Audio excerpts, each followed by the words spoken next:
Novembre 2012, avenue Daumesnil, Paris. Les portes de la cathédrale de la technologie se referment pour la dernière fois. Les immenses rayons, autrefois vibrants d'énergie, sont désormais dramatiquement vides. Les enseignes lumineuses sont démontées, laissant derrière elles des murs nus et plus de 400 employés effondrés, licenciés en un instant. Ce jour-là, Surcouf n'a pas seulement fermé un magasin. C'est le cœur de toute une culture qui a cessé de battre. Pourtant, il n'en a pas toujours été ainsi.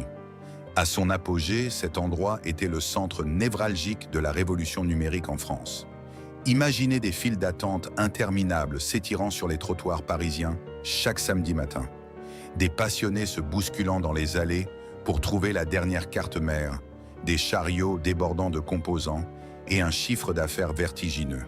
C'était l'ère où le magasin physique dominait le monde. Aujourd'hui, tout a disparu. L'effervescence a laissé place à un silence de plomb et les chariots abandonnés prennent à la poussière dans une vaste coquille vide. Mais une question troublante demeure. Comment un empire technologique aussi puissant a-t-il pu s'effondrer précisément au moment où la technologie connaissait son explosion historique la plus spectaculaire? La réponse ne se résume pas à l'arrivée d'Amazon ou du commerce en ligne. C'est l'histoire d'un choc des cultures toxiques, d'une expansion aveugle et d'une identité trahie. Une série d'erreurs fatales commises dans l'ombre des salles de conseil d'administration a anéanti ce sanctuaire adoré des Français. Voici la véritable histoire de la chute de Surcouf et comment l'obsession de la rentabilité a tué l'âme de l'innovation. Nous sommes en 1992. La France, comme le reste du monde, se trouve à l'aube d'une révolution silencieuse mais sismique. L'informatique personnelle n'est plus seulement réservée aux laboratoires de recherche ou aux grandes corporations. Elle commence à s'infiltrer dans les foyers. Pourtant, pour le consommateur français du début des années 90, acheter un ordinateur relève du parcours du combattant. D'un côté, il y a les grandes enseignes traditionnelles qui vendent des machines grises et fermées, traitant le PC comme un simple appareil électroménager, à l'instar d'un réfrigérateur ou d'un lave-linge. De l'autre, il y a de minuscules boutiques spécialisées, souvent obscures et intimidantes pour les néophytes. C'est dans ce paysage fragmenté que deux visionnaires, Olivier de Wavrine et Hervé Collin, perçoivent une faille béante. Ils comprennent que l'ordinateur n'est pas un produit fini, mais une toile vierge. L'ère du do-it-yourself technologique est sur le point d'exploser. Leur idée est aussi audacieuse qu'inédite. Créer le tout premier supermarché de l'informatique. Un lieu gigantesque, lumineux, ouvert à tous, où l'on ne viendrait pas seulement acheter une boîte beige, mais où l'on pourrait choisir chaque composant pour assembler la machine de ses rêves. C'est ainsi que naît Surcouf. Dès ses premiers jours, Surcouf se démarque radicalement des standards du commerce de détail français. De Wavrine et Collin ne veulent pas de vendeurs en costume-cravate, récitant des fiches techniques apprises par cœur. Ils embauchent pour des passionnés, des geeks avant que le terme ne devienne à la mode, des techniciens capables de débattre pendant des heures des mérites comparés de deux cartes mères ou de la fréquence d'un processeur. Pour la première fois, le client n'est plus traité comme un simple portefeuille, mais comme un père, un initié. L'atmosphère à l'intérieur des premiers espaces Surcouf est électrique. C'est un mélange sensoriel enivrant pour tout amateur de technologie. L'odeur du plastique neuf, des circuits imprimés fraîchement déballés et du silicium, couverte par le bourdonnement constant des ventilateurs et des disques durs en test. Les rayons regorgent de milliers de références, des câbles les plus obscurs aux cartes graphiques de pointe.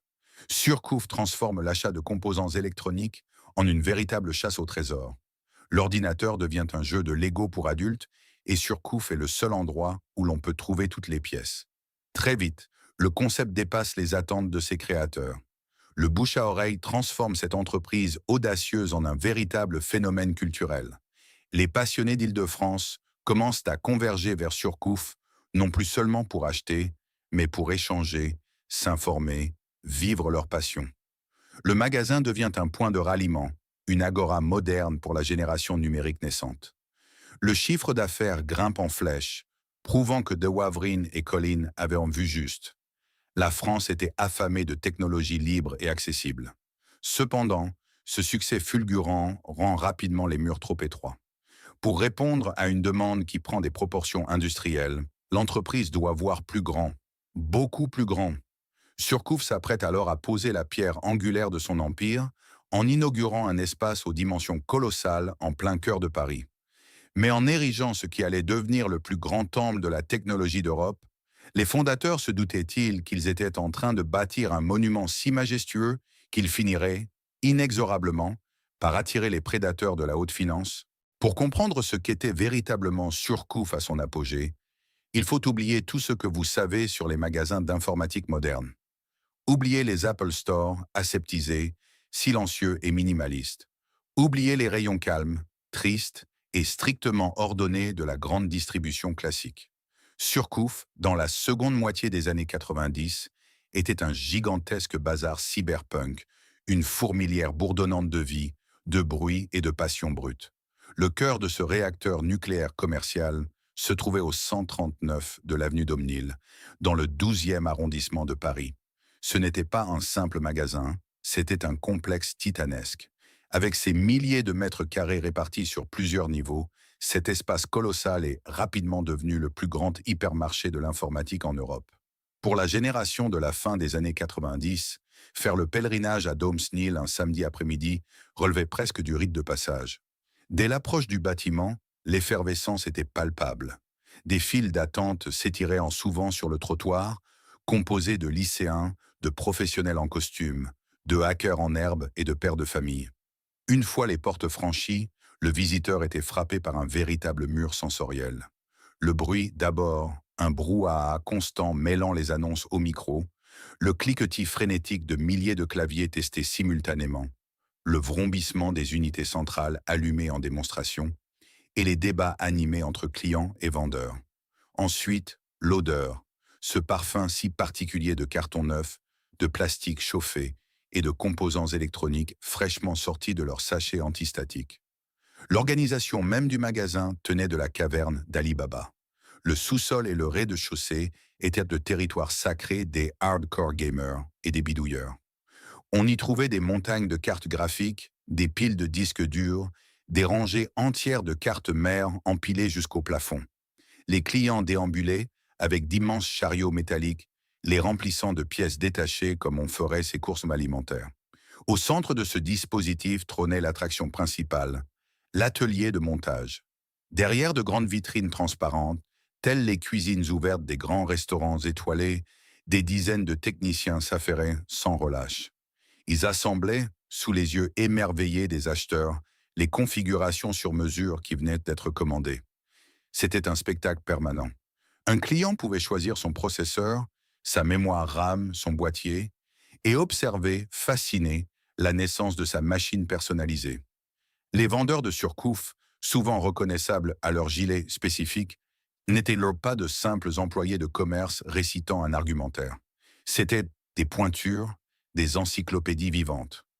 Parfois perçus comme un peu snobs ou condescendants par les néophytes, ils étaient adulés par les connaisseurs. Ils ne vous vendaient pas ce qui était en tête de gondole ou en promotion. Ils vous vendaient exactement ce dont votre machine avait besoin. L'étage, quant à lui, abritait des kilomètres de logiciels, des jeux vidéo dans ces mythiques boîtes cartonnées surdimensionnées de l'époque, des périphériques à profusion et même un espace librairie spécialisé d'une richesse inégalée. Surcouf avait également intégré des espaces de restauration, conscient que ses clients passaient souvent la journée entière dans le magasin. C'était un écosystème fermé, une ville dans la ville, où l'on pouvait débattre des mérites comparés de Windows 98 et de Linux autour d'un café. À l'aube de l'an 2000, poussé par la frénésie de la nouvelle économie et l'explosion de l'Internet grand public, Surcouf atteint des sommets vertigineux. Les chiffres donnent le tournis. Le magasin de l'avenue d'Aumnil génère à lui seul un chiffre d'affaires annuel dépassant les 1,5 milliard de francs, plus de 200 millions d'euros, attirant jusqu'à 10 000 visiteurs par jour le week-end. L'entreprise emploie des centaines de personnes et dicte sa loi aux plus grands constructeurs mondiaux qui se battent pour obtenir une tête de gondole. Olivier Dewavrin et Hervé Collin sont sur le toit du monde. Ils ont prouvé que leur vision de l'informatique populaire, libre et passionnée, était la bonne. Surcouf n'est plus seulement une réussite commerciale. C'est un monument du patrimoine commercial parisien, intouchable, invincible. Pourtant, c'est précisément cette montagne d'or qui va sceller le destin de l'entreprise. En atteignant des volumes de vente astronomiques, Surcouf cesse d'être une simple curiosité pour geeks. Le magasin apparaît désormais de manière éclatante sur les radars des géants de la grande distribution classique. Ces conglomérats, qui ont dramatiquement raté le virage de l'informatique grand public, voient en Surcouf la proie idéale pour rattraper leur retard. Et dans l'ombre des tours de la Défense, un titan du commerce français commence à préparer ses chéquiers. La machine est en marche et le piège de la financiarisation est sur le point de se refermer sur le temple de Domesnil. L'année 2001 marque un tournant décisif dans l'histoire du commerce de détail français. Alors que la bulle Internet vient d'éclater à travers le monde, semant la panique sur les marchés financiers, l'hypermarché Surcouf de l'avenue Daumesnil, lui, semble totalement immunisé. C'est une machine à cash inépuisable, un temple qui draine toujours plus de fidèles. Mais ce succès insolent, cette rentabilité exceptionnelle, a fini par attirer les regards de ceux qui ne voient pas l'informatique comme une passion, mais comme une simple ligne sur un bilan comptable. C'est ainsi qu'entre en scène le groupe PPR, Pinot et Printemps Redoute, un titan absolu de la distribution qui possède déjà, entre autres, la Fnac. Pour PPR, Surcouf représente une opportunité stratégique en or. La Fnac maîtrise la vente de produits culturels et d'ordinateurs grand public clés en main. Mais elle n'a jamais réussi à capter cette clientèle de niche, ces technophiles exigeants qui achètent des composants au détail et assemblent leurs propres machines. Acheter Surcouf, c'est s'offrir le monopole absolu du marché technologique français. En 2001, l'accord est signé. Olivier de Wavrien et Hervé Collin, les pères fondateurs, cèdent leur empire. D'un point de vue purement financier, c'est un triomphe, l'aboutissement logique d'une décennie de travail acharné. Mais pour l'âme de Surcouf, ce pacte avec le géant marque le début d'une lente et douloureuse agonie. La fracture ne se produit pas du jour au lendemain, mais elle est insidieuse. Très vite, les habitués du magasin de Domesnil commencent à percevoir une dissonance troublante. L'atmosphère autrefois électrique et chaotique se met à changer. De nouveaux cadres, envoyés par la direction de PPR, débarquent dans les allées. Ces hommes en costume-cravate ne connaissent pas la différence entre un processeur AMD et un Intel. Et pour cause, ce n'est pas ce qu'on leur demande. Leur mission n'est pas de célébrer la culture geek, mais d'optimiser les flux, de rationaliser les stocks et de maximiser la marge nette.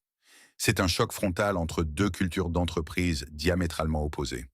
D'un côté, la culture originelle de Surcouf, basée sur l'expertise technique, la liberté de conseil et le temps passé avec le client. De l'autre, la culture corporate de PPR, obsédée par les Key Performance Indicators, KPI, le rendement au mètre carré et les ventes additionnelles. Les vendeurs, autrefois perçus comme des gourous par leurs clients, subissent de plein fouet ce changement de paradigme. La direction leur impose désormais des objectifs draconiens sur la vente d'extensions de garantie, d'assurance et de services annexes, des produits à très forte marge, mais qui n'ont rien à voir avec la passion de l'informatique. Un vendeur n'est plus évalué sur sa capacité à concevoir la machine parfaite pour un client, mais sur son taux d'attachement, c'est-à-dire sa faculté à refourguer une garantie inutile avec une carte graphique. Écœurés par cette pression commerciale qu'ils jugent trahir l'esprit du lieu, les meilleurs techniciens, les véritables experts qui faisaient la réputation de l'enseigne, commencent à démissionner un par un. Pour les remplacer, la nouvelle direction embauche des vendeurs au profil plus classique, interchangeables, formés aux techniques de vente agressives plutôt qu'aux subtilités du matériel informatique. Dans les rayons, la rationalisation fait des ravages. Les composants ultra pointus, rares et destinés aux passionnés, sont progressivement retirés car ils tournent trop lentement dans les stocks. À la place, les étagères se remplissent d'ordinateurs portables standards, de clés USB sous blister, d'accessoires grand public et de téléviseurs. Le sanctuaire du do-it-yourself technologique est en train d'être méticuleusement aseptisé pour devenir une copie conforme, bien que moins bien organisée, de n'importe quel Fnac ou Darty. Les clients historiques, cette armée de fidèles qui avait bâti la légende de Surcouf, ne s'y trompent pas. Ils se sentent trahis. Lorsqu'ils posent une question technique pointue et qu'on leur répond par un argumentaire commercial formaté, la magie opère à l'envers. Le lien de confiance, cette empathie unique qui liait la communauté à son magasin, se brise net. Les geeks, cœur battant du réacteur, commencent à déserter l'avenue Daumesnil. Mais pour les dirigeants de PPR, enfermés dans leurs bureaux parisiens et focalisés sur leur tableau de bord, cette fuite de la clientèle originelle n'est qu'un dommage collatéral acceptable. Pour eux, le concept Surcouf a été nettoyé, standardisé, et il est enfin prêt à être dupliqué à la chaîne. Ce qu'ils ignorent, c'est que ce nettoyage a vidé l'enseigne de son système immunitaire. Et alors que la direction s'apprête à lancer une vaste et coûteuse campagne d'expansion aveugle pour planter des drapeaux Surcouf partout en France, une menace colossale et silencieuse est en train de naître sur le réseau naissant de l'Internet, le e-commerce. L'ivresse des sommets est une maladie souvent fatale dans le monde du commerce de détail. Au début des années 2000, la direction de PPR, confortablement installée dans ses bureaux parisiens, contemple les chiffres faramineux générés par l'unique magasin Surcouf de l'avenue Daumesnil. Leur raisonnement, purement mathématique et tragiquement déconnecté de la réalité du terrain, est d'une simplicité redoutable. Si ce modèle d'hypermarché technologique imprime de l'argent à Paris, il suffira de le cloner dans toutes les grandes métropoles de France pour multiplier les profits. C'est le début d'une campagne d'expansion qui va se transformer en un véritable gouffre financier. Entre 2003 et 2008, Surcouf se lance dans une course effrénée à l'ouverture. La stratégie n'est pas de tester le marché avec de petites boutiques agiles, mais de reproduire fidèlement l'immensité du vaisseau amiral parisien. La marque déploie ses immenses étendards à Strasbourg, à Bordeaux, Mérignac, à Lille, et ouvre même un second temple parisien sur le très chic boulevard Haussmann. Chaque nouvelle ouverture est célébrée en grande pompe, mais derrière les rubans coupés et les sourires de façade, un cauchemar logistique et financier est en train de prendre forme. Ouvrir un supermarché de l'informatique de plusieurs milliers de mètres carrés implique des coûts fixes colossaux, des baux commerciaux exorbitants dans des zones de chalandise premium, des factures d'électricité faramineuses pour faire tourner des centaines de machines en exposition et une masse salariale imposante pour couvrir ces vastes surfaces. Mais le plus grand danger réside dans la nature même de la marchandise. L'informatique n'est pas du prêt-à-porter ou de l'épicerie.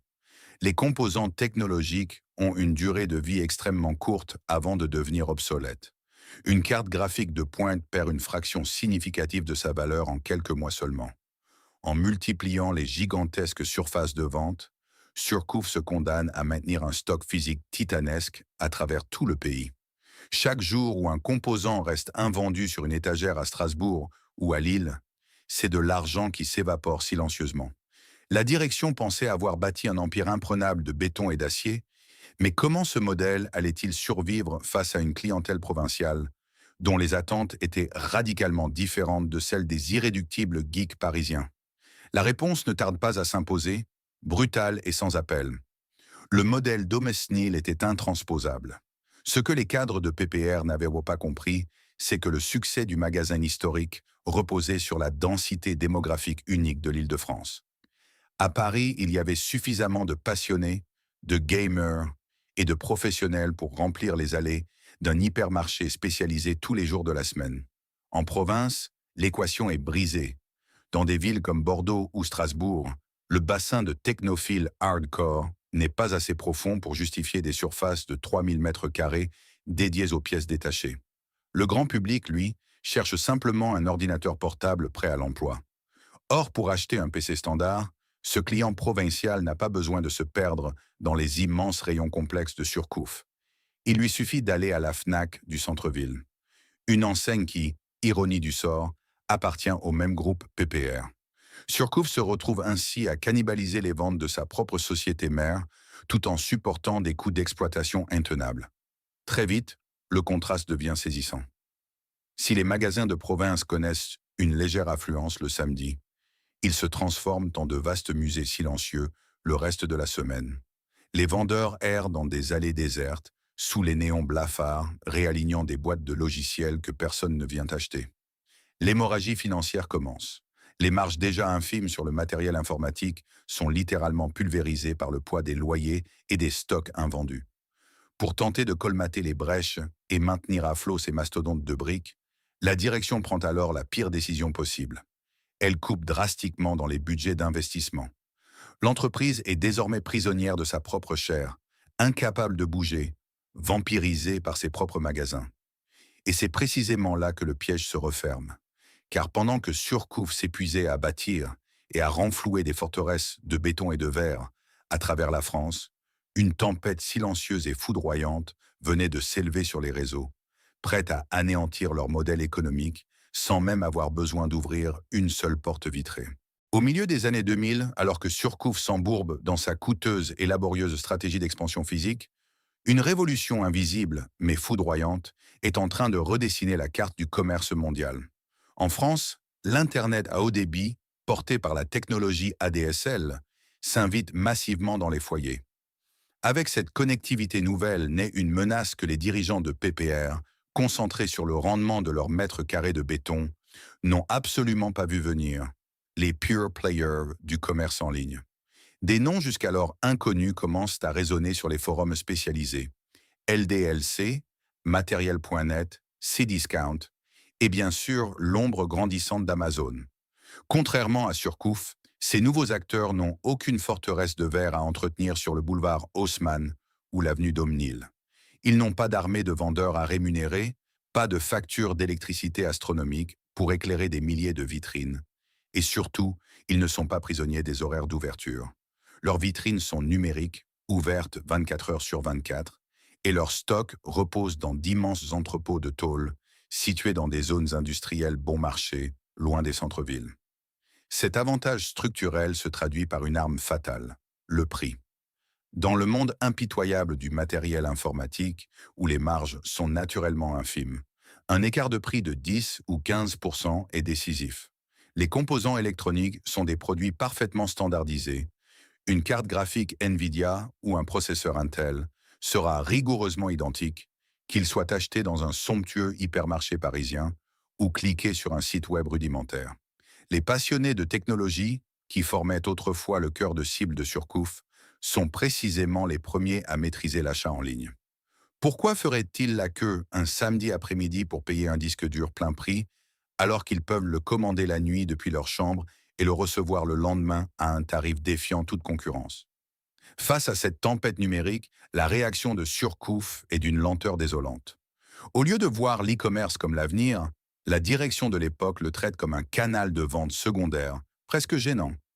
Le site web de Surcouf est archaïque, lent, instable et chroniquement désynchronisé avec les stocks réels des magasins. L'entreprise est atteinte d'une paralysie stratégique. Elle ne peut pas s'aligner sur les prix agressifs du web sans détruire instantanément la rentabilité de ses magasins physiques qui croulent déjà sous les frais fixes. C'est le début d'une lente hémorragie. Mais le véritable coup de grâce ne viendra pas seulement de la perte de vente, il viendra d'un changement de comportement cruel et destructeur qui va transformer les temples de Surcouf en simples salles d'exposition gratuites pour la concurrence. Ce nouveau comportement porte un nom redouté dans l'industrie du commerce: le showrooming. Vers 2007 et 2008, une scène tragique et quotidienne se met à se répéter dans les allées de l'avenue Daumesnil et des magasins de province. Les clients continuent de franchir les portes de Surcouf. L'affluence semble même parfois se maintenir. Mais en observant attentivement, on remarque un détail glaçant. Les immenses chariots métalliques, autrefois remplis à ras-bord de composants, restent désormais désespérément vides. Les visiteurs viennent chez Surcouf pour une seule raison: profiter de l'expertise des vendeurs et voir le matériel en vrai. Un client passe ainsi 45 minutes à monopoliser un technicien passionné, lui posant des questions pointues sur la compatibilité d'une carte mère, testant le confort d'un clavier, admirant la résolution d'un écran. Puis, fort de ses conseils gratuits, il sort discrètement son smartphone ou rentre chez lui pour commander l'équipement exact sur LDLC ou Amazon, là où il coûte moins cher. Pour les employés de Surcouf, la situation est moralement dévastatrice.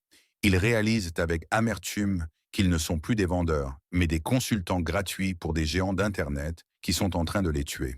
Les vendeurs, déjà pressurisés par des objectifs irréalisables, voient leur commission s'évaporer. L'ambiance dans les magasins devient lourde, toxique. La passion cède la place au cynisme et à la résignation. L'étau financier se resserre implacablement. D'un côté, le web siphonne les acheteurs de composants. De l'autre, les grandes surfaces classiques, Carrefour, Auchan, et les enseignes comme la Fnac ou Darty, accaparent le grand public qui cherche des ordinateurs portables prêts à l'emploi à bas prix. Surcouf se retrouve coincé au milieu, avec une identité floue, incapable de satisfaire les geeks, et incapable de concurrencer les hypermarchés. En 2008, les bilans comptables de Surcouf virent au rouge écarlate. L'entreprise perd des millions d'euros chaque année. Pour le groupe PPR, qui cherche à se recentrer sur le luxe et le lifestyle, cette enseigne informatique est devenue un fardeau embarrassant, un gouffre financier dont il faut se débarrasser au plus vite et à n'importe quel prix. La nouvelle tombe dans les couloirs froids du siège social. Surcouf est à vendre. Mais qui voudrait racheter une entreprise dont le modèle économique vient d'être pulvérisé par Internet, dont l'identité a été diluée et qui traîne des baux commerciaux toxiques à travers toute la France? Alors que l'agonie semble inévitable, un repreneur surprise va se manifester, promettant un sauvetage inespéré. Mais ce nouveau chapitre sera-t-il la renaissance tant attendue ou l'acte final d'une longue mise à mort? En avril 2009, l'impensable se produit. L'enseigne Surcouf, autrefois joyau absolu de la couronne technologique française, est cédée par le puissant groupe PPR. Le prix de la transaction? 1 euro symbolique. Cette pièce de monnaie, dérisoire, résonne comme une humiliation suprême pour une entreprise qui, à peine 10 ans plus tôt, générait des centaines de millions de chiffres d'affaires et dictait ses conditions aux géants de la Silicon Valley. C'est le prix d'un empire en ruine, lesté par des pertes chroniques, des baux commerciaux toxiques et une crise d'identité profonde. Mais dans cette obscurité, une lueur d'espoir semble poindre. L'homme qui dépose 7 € sur la table n'est pas un liquidateur impitoyable venu dépecer la bête, mais un entrepreneur du nord de la France, Hugues Mullier, héritier de l'une des plus puissantes dynasties du commerce français, qui compte dans ses rangs Auchan, Decathlon ou le Roi Merlin. Il possède déjà sa propre chaîne de magasins d'informatique, Hughes, implantée en province. Sur le papier, le plan de sauvetage a l'allure d'une brillante contre-attaque. L'objectif d'Hugues Mullier est de fusionner la force de frappe parisienne et la notoriété de Surcouf avec le réseau provincial de Hughes. L'ambition affichée est séduisante. Redonner à Surcouf son indépendance, la libérer des carcans administratifs écrasants de PPR et ranimer l'esprit geek originel, tout en rationalisant la logistique. Pour marquer ce nouveau départ, les magasins Hughes sont d'ailleurs rebaptisés sous la bannière Surcouf. Du jour au lendemain, l'enseigne gonfle artificiellement ses muscles et affiche un réseau élargi pour faire face à la concurrence. Pendant quelques mois, un vent d'optimisme souffle à nouveau dans les allées de l'avenue d'Omsnil. La nouvelle direction promet un véritable retour aux sources. On tente de réintroduire des composants spécialisés, on relance des animations en magasin, on refond, enfin, le site Internet pour tenter de rattraper le retard abyssal sur les pure players du web. Les employés, épuisés par des années de déclin et de pression commerciale aveugle, veulent y croire. Ils s'accrochent à l'illusion que l'expertise de l'écosystème Mulliez agira comme un bouclier magique contre la tempête du e-commerce. Cependant, le poison était déjà trop profondément inoculé dans les veines de l'entreprise. Le sauvetage de Surcouf se heurte à une réalité mathématique et systémique brutale. Fusionner deux entreprises en difficulté financière ne crée pas par magie une entreprise rentable. Cela crée le plus souvent un problème 2 fois plus vaste et complexe. Le coup de grâce, silencieux mais fatal, vient des coulisses financières, les fournisseurs et les assureurs crédits. Dans le monde du commerce informatique, la confiance est le véritable nerf de la guerre. Sachant Surcouf exsangue, les assureurs refusent de couvrir les livraisons des constructeurs. La conséquence est immédiate et dévastatrice. Asus, MSI, Samsung et les autres grandes marques exigent d'être payés comptant avant même d'expédier la moindre palette vers les entrepôts français. Pour une entreprise dont la trésorerie est déjà en soins intensifs, c'est une condamnation à mort par asphyxie. Le cercle vicieux s'enclenche avec une violence inouïe. Faute de liquidité suffisante, Surcouf ne peut plus acheter les composants les plus récents, ni maintenir des stocks suffisants dans ses immenses magasins. Dans les rayons, la maladie devient visible à l'œil nu. Les trous béants se multiplient, les étagères se vident progressivement. Les clients, même les plus fidèles, qui avaient voulu donner une seconde chance à l'enseigne après son rachat, reviennent et découvrent un spectacle désolant. Des alignements de boîtes vides, des ruptures de stock permanentes sur les nouveautés très attendues, et des vendeurs désœuvrés, contraints de s'excuser quotidiennement de ne pouvoir répondre à la demande. Le contrat moral avec le consommateur est définitivement rompu. Pourquoi se déplacer dans un magasin à moitié vide, affronter les embouteillages et chercher une place de parking quand Amazon ou LDLC possèdent le produit en stock et le livrent directement à domicile en 24 heures? L'hémorragie s'accélère sans qu'aucun garrot ne puisse l'arrêter. En 2010 puis en 2011, les pertes se creusent vertigineusement. Les efforts désespérés de la direction, qui tente de réduire la voilure, de fermer les sites les moins rentables et de renégocier les loyers, s'apparentent à écoper l'eau d'un paquebot en perdition avec une simple cuillère à café. Les immenses surfaces de vente, autrefois symboles triomphants de la puissance de Surcouf, sont devenues des cathédrales fantômes. Trop vastes, trop froides, trop chères. L'illusion du sauveur s'effondre. Hugues Mullier réalise avec amertume qu'il n'a pas racheté une marque capable de rebondir, mais un gouffre financier structurellement inadapté à la nouvelle donne du marché. Les murmures terrifiants de redressement judiciaire commencent à résonner avec insistance dans les salles de repos des employés.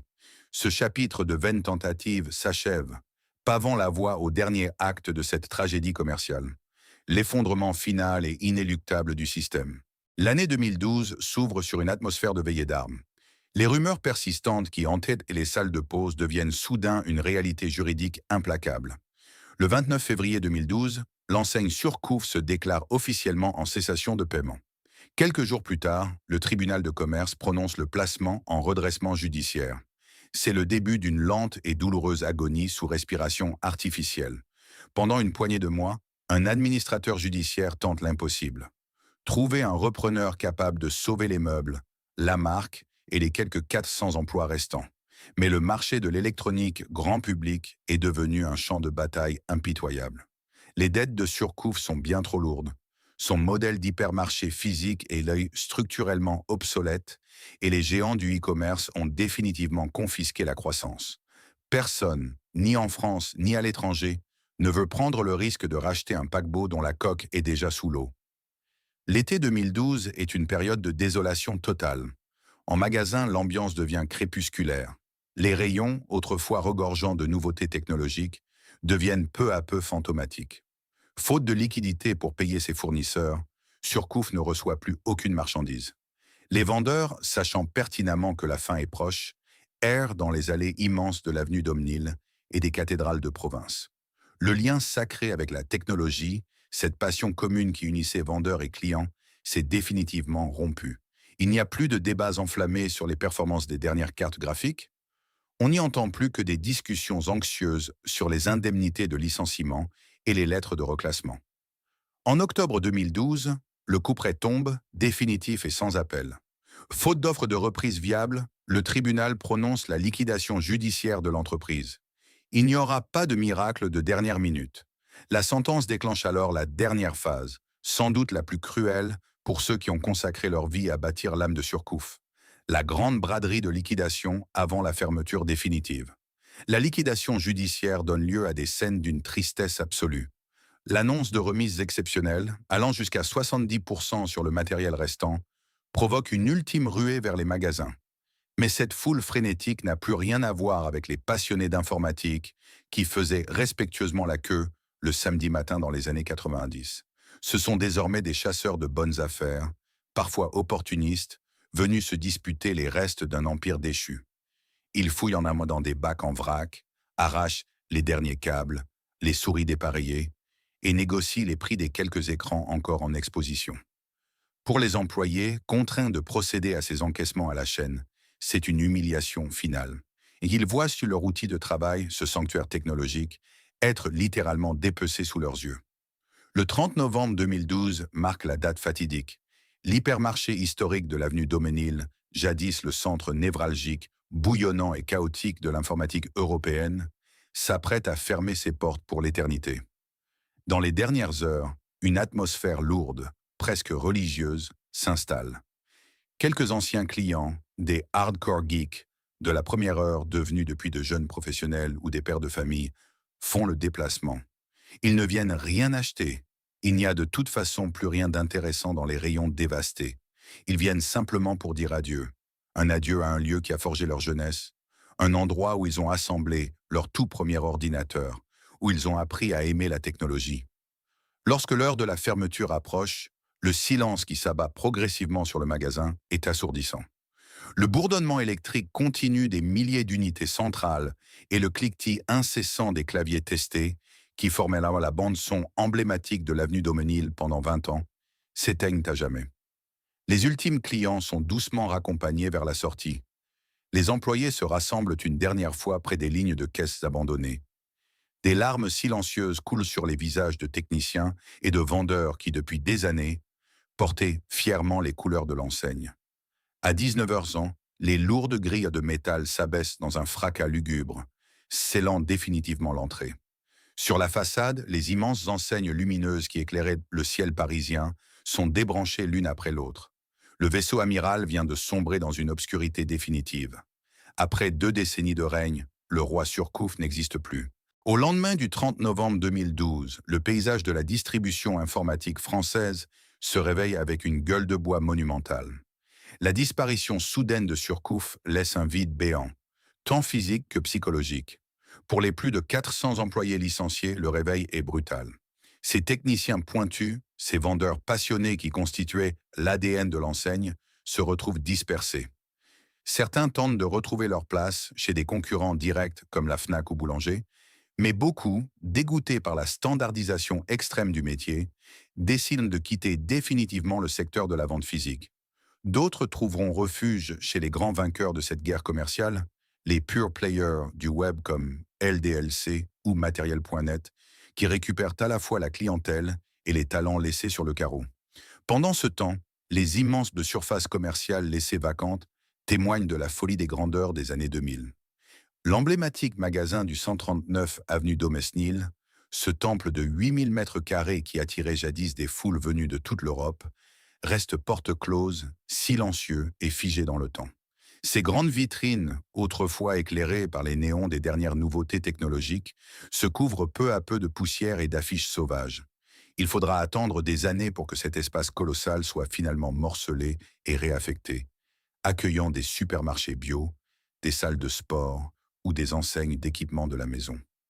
L'esprit cyberpunk a été balayé pour laisser place à la gentrification d'un quartier de l'Est parisien. Les magasins de province subissent le même sort, leurs immenses carcasses de béton en périphérie étant progressivement absorbées par d'autres géants de la grande distribution ou laissés à l'abandon. Quant à la marque elle-même, le nom Surcouf, jadis synonyme d'innovation et de puissance, devient un fantôme numérique. L'URL historique, autrefois un portail inadapté mais visité par des millions d'internautes, disparaît des radars, ne redirigeant plus que vers des pages d'erreur ou des sites de liquidation. L'effacement physique et juridique de l'entreprise est total. Le rachat à €1 symbolique par Hugues Mullier aura finalement été l'ultime soubresaut d'un malade en phase terminale, incapable de survivre à l'ablation de sa culture d'origine et aux métastases d'une dette colossale. Mais si les bilans comptables ont été clôturés et les baux résiliés, l'histoire de Surcouf ne s'arrête pas tout à fait là. Car dans la mémoire collective de toute une génération de Français, l'enseigne est devenue bien plus qu'un simple distributeur ayant fait faillite. Elle s'est muée en un mythe.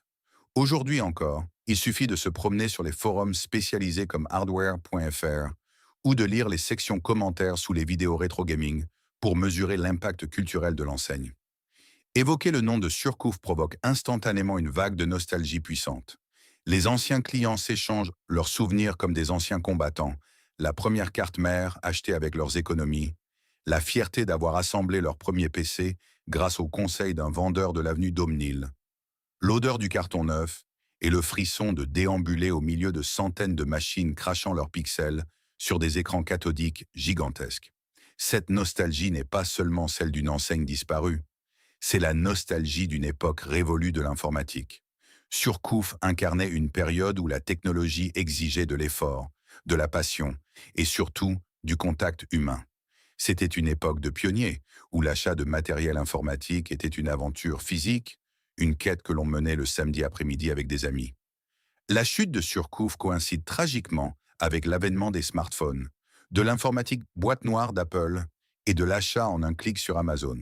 Le consommateur y a gagné en confort et en prix, mais il y a perdu une certaine forme de magie.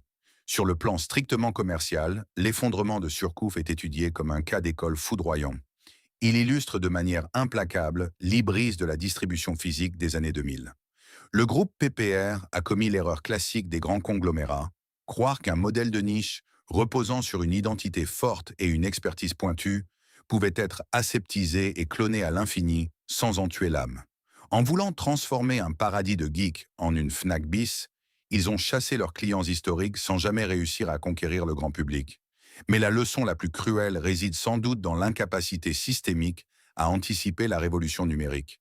Surcouf avait les moyens, la notoriété et la base de clients pour devenir le leader absolu du e-commerce technologique en France. Au lieu de cela, la direction s'est entêtée à construire des cathédrales de béton coûteuses, considérant Internet comme un gadget secondaire.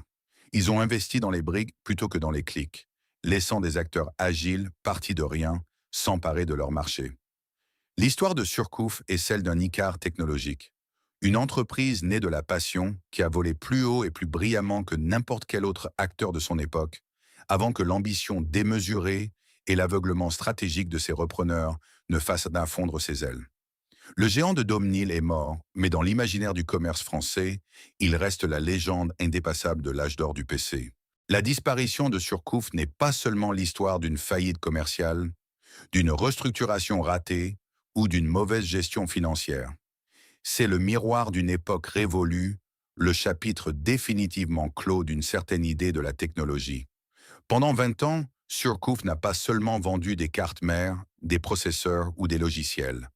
L'enseigne a vendu une expérience fondamentalement humaine. Le grand magasin de l'avenue Daumesnil n'était pas un simple point de vente. C'était un carrefour, un lieu de pèlerinage où l'on venait chercher du lien social, du débat et de la passion autant que du matériel. L'effondrement de ce géant nous rappelle une leçon brutale du monde des affaires. Aucune entreprise n'est trop grande ni trop aimée pour sombrer, surtout lorsqu'elle confond son passé glorieux avec la garantie de son avenir. Le groupe PPR pensait pouvoir standardiser la culture geek, la cloner sans en comprendre l'âme, et les repreneurs suivants ont cru qu'un réseau de magasins physiques suffirait à endiguer la tempête d'Internet. Mais on ne peut pas lutter contre le futur en s'agrippant aux certitudes du passé. Surcouf a péri de n'avoir pas su comprendre que le monde physique qu'il dominait était en train d'être dévoré par l'efficacité invisible du e-commerce. Aujourd'hui, lorsque les anciennes enseignes s'éteignent et que les hypermarchés cèdent la place aux livraisons, en un clic, ce que nous perdons, c'est une partie de notre culture urbaine, de nos rituels du week-end et de nos souvenirs partagés. Surcouf demeure une véritable Madeleine de Proust pour toute une génération de passionnés français. Et vous, avez-vous connu les allées bruyantes et fascinantes de Surcouf? Quel a été le tout premier ordinateur ou composant que vous y avez acheté? Partagez vos meilleurs souvenirs dans les commentaires ci-dessous. N'oubliez pas de vous abonner et de partager cette vidéo pour soutenir la chaîne. Et découvrez avec nous d'autres histoires fascinantes sur les empires disparus du commerce français.